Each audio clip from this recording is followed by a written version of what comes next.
Welcome everyone to 284 News. My name is Javon Wilson. I'm Kamal Haynes. And I'm Ron Grant. And we are so thrilled and happy to be coming to you live out of the beautiful British Virgin Islands. The content continues via our website, 284media.com. In today's news, a health ministry launches campaign to reduce alcohol use in the territory. Garden Bay Sewage plant under construction. Farrington and Lindsay to top the race 2 at the Mourtant HLSCC College Classic Race. All this and so much more after word from our sponsors. You're watching 284 News. You value traditions. Today, you value music. You value education. Family. I love you. Service. Thank you. You're welcome. Love. Life. At Popular, we're committed to you and everything our community values. For the things you value the most, count on us. Popular. Welcome everybody, it's Wednesday, October 13th, 2021. I'm Amani Brown. And I'm Ron Grant. We're coming to you live and direct from the beautiful British Virgin Islands. Of course, joining me on set today to deliver his piece in observance of Reading is Fun Week is 9th grader of the Elmore Stout High School, Mr. Amani Brown. Mr. Brown, take it away. Work on the long-awaited Modern Territory Sewage Treatment Project for the Garden Bay community is said to be underway. Minister for Transportation, Works and Utilities, Honorable Kai Reimer, said the construction phase of the project is expected to last 9 months or until June 2022. I would like to thank the residents of the Garden Bay community for their patience and understanding during this critical upgrade that will benefit the community, he said.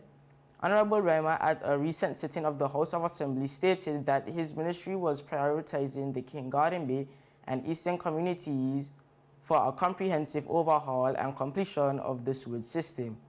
The Garden Bay Sewage project is being undertaken in 2 phases, Honorable Reimer said at the time, adding, the project will yield a new waste treatment plant, WWTP, that will treat all sewage within the Garden Bay area. The plant that was on site in Garden Bay was in service from 1994. The Ministry of Transportation, Works and Utilities is dedicated to ensuring the continued development and maintenance of the public infrastructure in keeping with international standards so that the public utilities are reliable and affordable in support of an enhanced community life for every resident and visitor in the Virgin Islands. Mr. Brown, thank you so much for joining us. Viewers will be right back after a word from our sponsors. You're watching 284 News.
Well, welcome back, viewers. I'm Kamal Haynes. You would have just heard from our potential future colleague, Yes, Amani Brown of the Elmore Stout High School. He did an excellent job in his first official gig or unofficial gig as a potential reporter.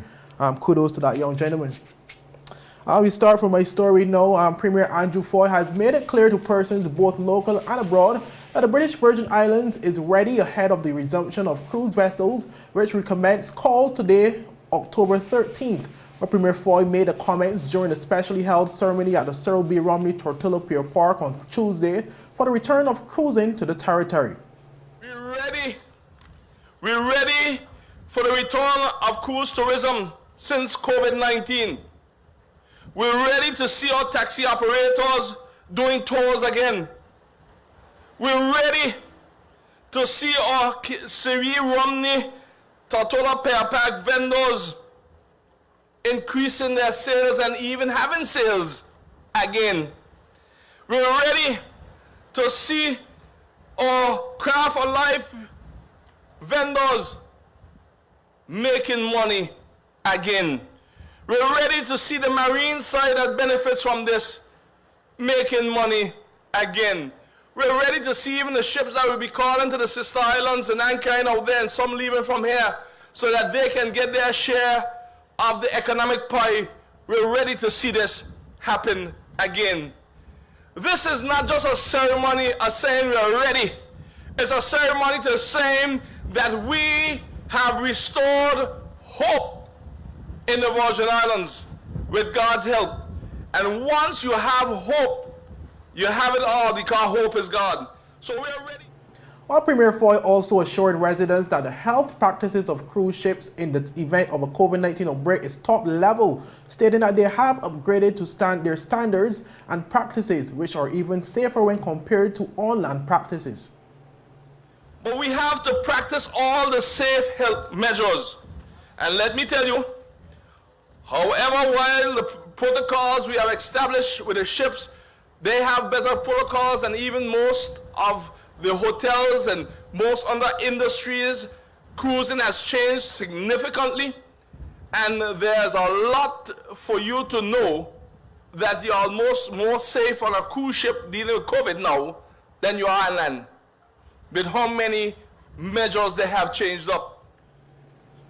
While in the meantime, the Premier also urged residents to continue seeking vaccination as it is the only scientifically proven remedy to combat COVID-19. Well, he said while approximately 51% of the BVI's population is inoculated, the goal is to continue to get more persons vaccinated to reach at least 85% in the territory.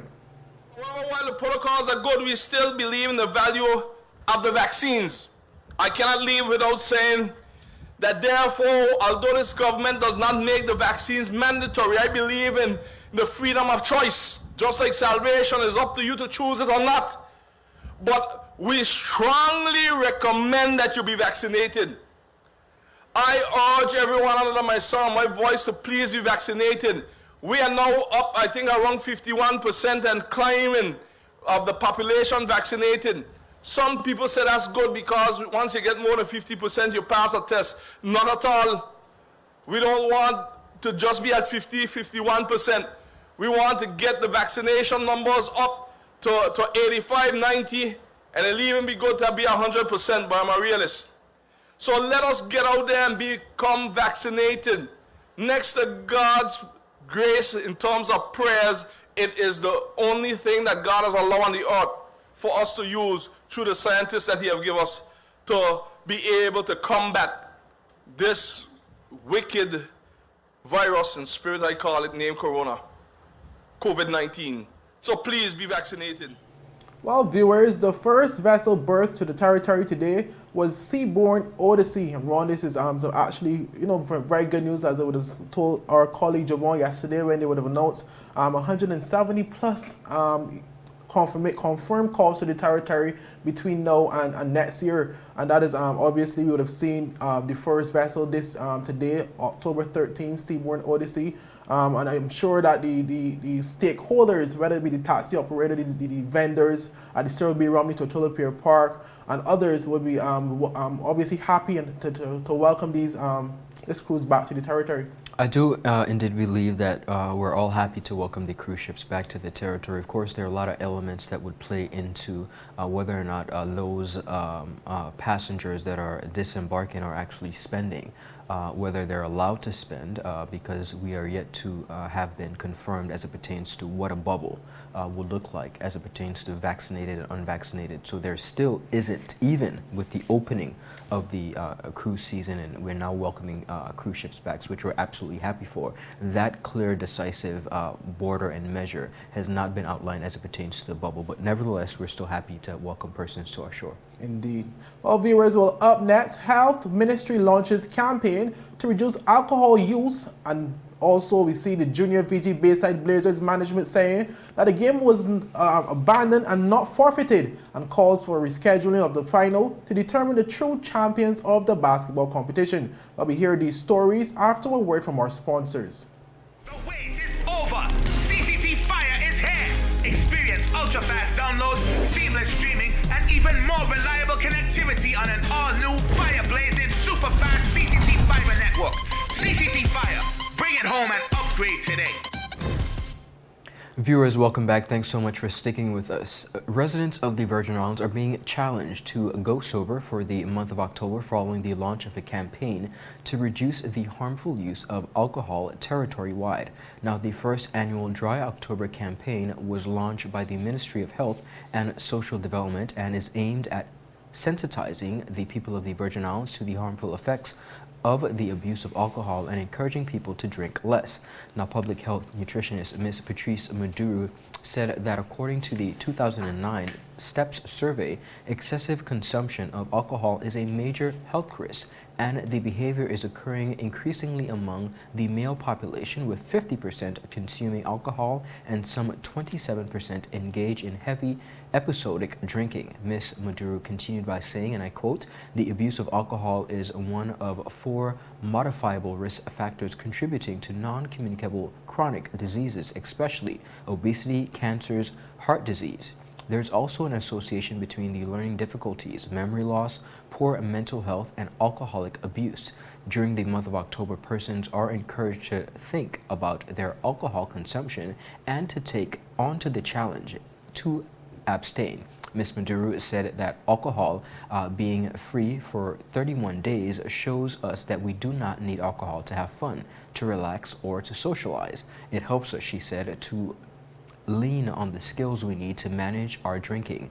That means that for the rest of the year, we are better able to make decisions about when we drink and how much, so we can avoid slipping into drinking more than we really want to. That was Ms. Patrice Maduru of the Ministry of Health. Now, persons are urged to use the free Try Dry app to track and set their own consumption goals for their drinking year-round, and of course to take on a dry month or longer anytime. The app is available for both Android and Apple devices. Persons who would like to support and document their journey can use the hashtag BVI Go Sober on their Facebook social media platforms. The government of the Virgin Islands said they are committed to improving the health of the people of the territory. Kamal, here we see the Ministry of Health alongside one of its key nutritionists, Ms. Patrice Maduru, encouraging persons to not drink less, but to go sober for the entire month. This is the first time initially we've seen a government and a health department really take such a stance on such a social and popular pastime. There are a lot of factors that are considered, of course, the health aspects. We've seen where, just like Ms. Maduru said, there are many contributing factors to the excessive use of alcohol that would then allow persons to exhibit issues like obesity and other non-communicable diseases, memory loss. Of course, we see where the Alzheimer's Association here in the BVI have also attributed excessive use of alcohol to the steady rapidness of persons experiencing dementia and Alzheimer's early on. Of course, we attribute this when we look at our law enforcement as well to a lot of accident prone activities that would have been contributed to alcohol use. So we do wish the Ministry of Health their very best, and of course, I'll be honest, Kamal, from an agency, I don't think that any agency or any government could really say to persons that they should stop drinking for an entire month. I do think, though, that perhaps culturally, and this is not only in the BVI, but across the region, we need to perhaps encourage persons to drink in moderation, but to encourage persons to cut out their alcohol drinking entirely for a month, especially when realistically we've just come off of a very stringent COVID-19 protocol where many of our businesses, such as bars and nightclubs who have been closed for a very long time, are now welcoming and happy to have the business that they're now receiving back. But I do appreciate appreciate the Ministry of Health as well as the government of the Virgin Islands looking really holistically on a health perspective to want to better persons in our community. And I do think that we should all adhere to it and at least try. Indeed, and as you said, all we can do is try. As you know, it's part of the culture, and it's going to be very hard for some persons to actually try to stop drinking at least for 1 week. Moving on, viewers, well, the management of the Junior Bayside Blazers basketball team are standing firm by their decision to abandon last Saturday's game and have called for the BVI Basketball Federation to do the right thing and reschedule a finals date. While speaking to 284 News during a recent interview, Speaker of the House of Assembly Julian Willock, who is the manager of the team, expressed his discontent with what transpired last Saturday, which led to his team taking the decision to leave the multi-purpose sports complex. Well, according to the Blazers manager, the decision to abandon the game stems from the discovery that the opposing finalist team, Junior Skillful Ballers, who is coached by Ronald Simmons, had reportedly written a letter to the BVI Basketball Federation the previous Wednesday asking for specific individuals to referee the finals game. Willock said that prior to the finals on Saturday, none of the management members of the Bayside Blazers team was neither made aware of this letter, nor did they have any input on the selection of referees for the game, which he said made the decision unfair.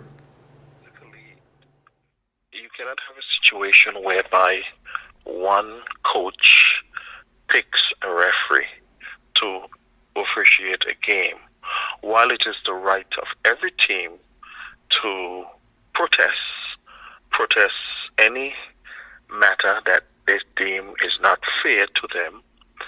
I would think in terms of what was right, that at least the junior VG Bayside Blazers would have gotten an opportunity themselves to be aware that there is a protest going on against two referees.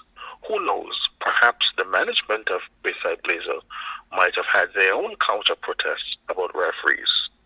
So all we were asking for is fairness.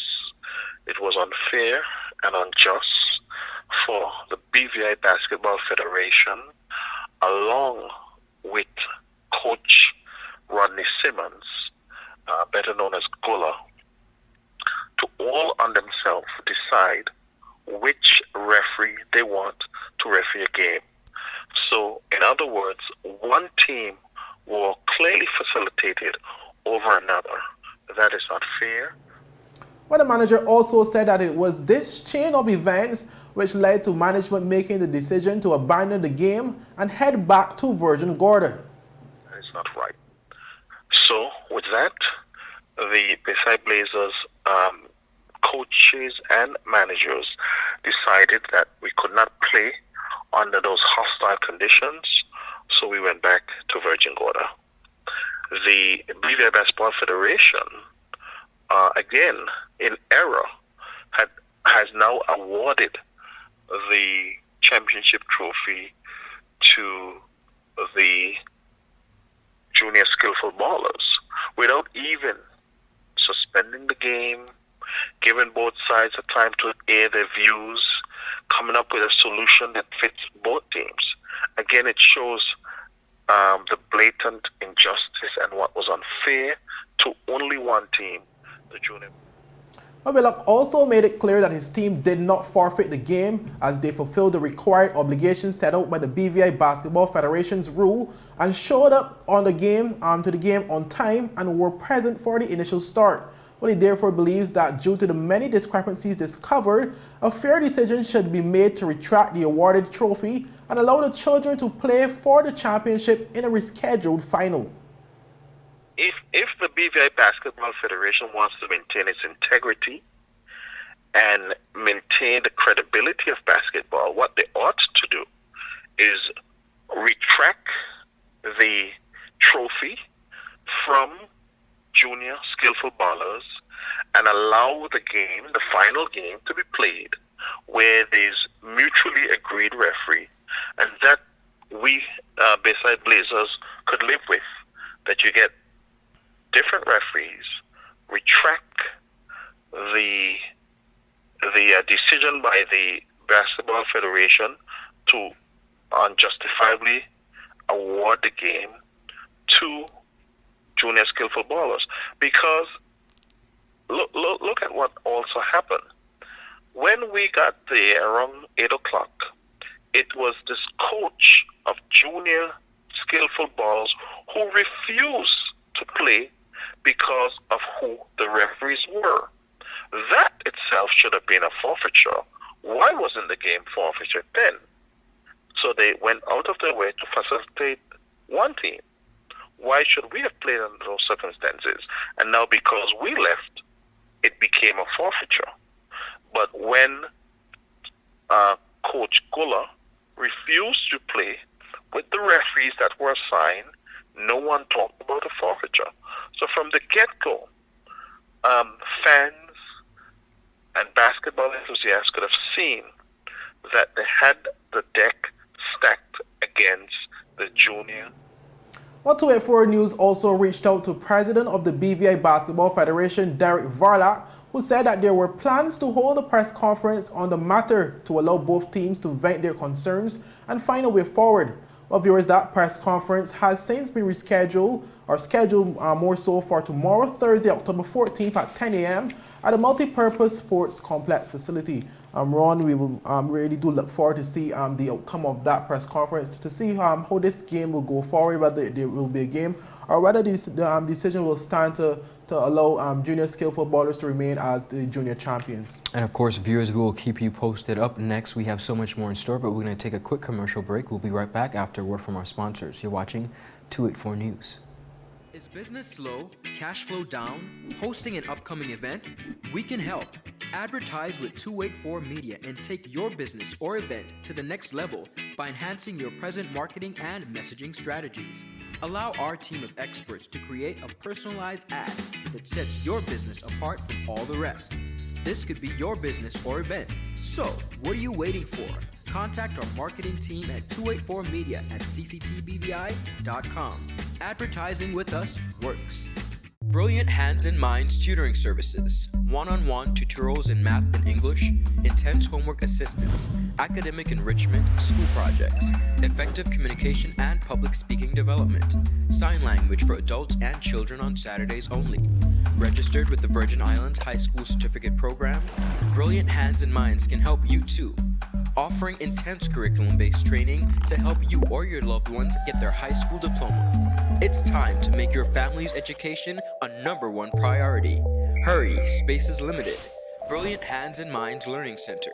We are the trained education professionals. Bye. Oh, welcome back, viewers. Well, a climate change solutions-driven video competition entitled A Day with the Governor has been launched for students in the territory, which will allow the winner to give input on how the BVI can help to address global warming and climate change. Well, the Office of the Governor made the announcement on Tuesday, October 12th, stating that it was the Governor John Rankin who launched the video competition, which will be for students aged 12 to 17. Well, the Governor's office said, and I quote, "Well, the competition will coincide with the United Nations Climate Change Conference, also referred to as COP26, which will be hosted in Glasgow, United Kingdom from November 1st to 12th, and will bring leaders from across the world to discuss climate change solutions. It follows the 16th Conference of Youth, also referred to as COI16, at the Strathclyde University from 28th to 30th of October. Well, Governor Rankin said he hoped that the initiative encourages conversations among young people and allows them to consider the impact climate change will continue to have on the territory and come up with innovative and viable solutions. Well, he said, and I quote, "Our young people have the power to spark the much-needed changes that can help to combat climate change, not only in the BVI but the world. Now, more than ever, we have to find ways to mitigate the effects of global warming and climate change so that our young people can inherit a world that truly benefits them." And also, to participate in this competition, viewers, students in the Virgin Islands are invited to submit a 90-second video using one of the following prompts. Well, the first, why is tackling climate change important for the BVI? The second, what can I do to stop climate change? And the final and third one, what are some of the solutions to climate change? Well, the winner of the A Day with the Governor initiative will accompany the Governor and the Minister of Natural Resources to view local climate change programs and consider what more the BVI can do to address global warming and climate change. Well, to register, persons or interested viewers can email the Office of the Governor at bvigovernor@gov.vg or call 468-3501. The deadline for the submission of videos of the competition is October 31st. Well, this is a very good initiative geared towards the young children in the territory, basically, because you know they always say the obviously the future, you know, the younger people are the future of the generation, and to get a lot of the problems dealt with, you obviously have to start with them, you know, so that they then could help, you know, talk to their colleagues or whatever the case, and then bring a new perspective going forward, and by allowing these young persons to be somewhat in collaboration with persons of such figures, Governor Absolutely. and the Minister, it somewhat inspire them basically to do better, and it helps them to feel involved in the conversation about changing the world. I totally agree, and of course, as it pertains to climate change, I think we have seen the effects continuously over the past decades here in the British Virgin Islands, and I think it's important that we holistically come to a point where we're training a generation of individuals that understand the impact of our environment, understand the impact of our actions, and that have oftentimes necessarily played for our downfall. So we're going to keep you posted on that. Continuing on, closing out, the Mourtant HLSCC College Classic Series continued its open 2-mile races on Saturday, October 9th at the college's Parakeeta Bay campus, with Jashani Farrington winning overall in a time of 11 minutes 33.12 seconds. Farrington overtook Jonathan Lynch, the 15-year-old winner of the race opener on September, to make him the winner in the final open 2-mile race of the series in Tortola. Now, past overall winner Katrina Lindsay was the female overall winner in a time of 13 minutes 7.94 seconds. Lindsay was followed by Leah Claxton and Jeline Putibur, respectively. Race director Mrs. Stephanie Ross Penn said, and I quote, "It's exciting to watch the younger generation lend the way this year and dominate the overall participation.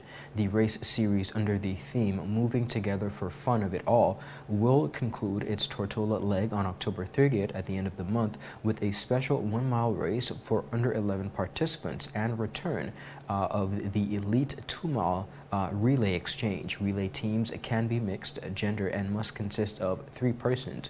Relay team registration ends on Thursday, October 20th, 2021. Persons who are interested in signing up are definitely interested and encouraged, rather, to sign up and participate. To register, persons are asked to contact a race director, Ms. Stephanie Ross Penn, via telephone number 284-496-7155. Again, that number is 496-7155, or via email at sruss, that's SRUSS, at HLSCC.edu.vg. The college continues to partner with law firm Mourtant, providing a green and safe event. Participants are asked to, of course, bring their own water bottles and adhere to all social distancing and safety measures outlined at all events. Distribution of water otherwise is reusable cups instead of disposable plastic bottles. Come on, once again, athletics takes a front stage in the British Virgin Islands. The HLSCC Mourtant Classics continues to be a huge success, where we see athletes from all ages, and both male and female respectively, continue to do remarkable things. So I want to take this time to congratulate the college on hosting yet another successful year of these races, of course with the sponsor Mourtant Law Firm for really spearheading and taking this challenge on, and of course the participants from East End to West End who continue to come out and participate. Indeed, and what is also inspiring about these events and the continuation of these events, you know, despite us being in the COVID-19 climate, yes, you know, the young athletes are still getting out there to exercise and be able to still remain competitive in this COVID-19 climate, where other countries and especially in the region, aren't able to partake in these activities with their cases basically at high and outrageous numbers. And showing absolute great sportsmanship, I must add. Indeed. Well, viewers, that's it for today's news roundup. Be sure to follow us for daily news updates at 284media.com and like us on Facebook at 284media and 284BVI on Instagram and Twitter. I'm Kamal Haynes. And I'm Ron Grant. It is always a pleasure. Do have a beautiful rest of the day. A happy Wednesday to each and every one of you, and we will see you tomorrow. Bye-bye.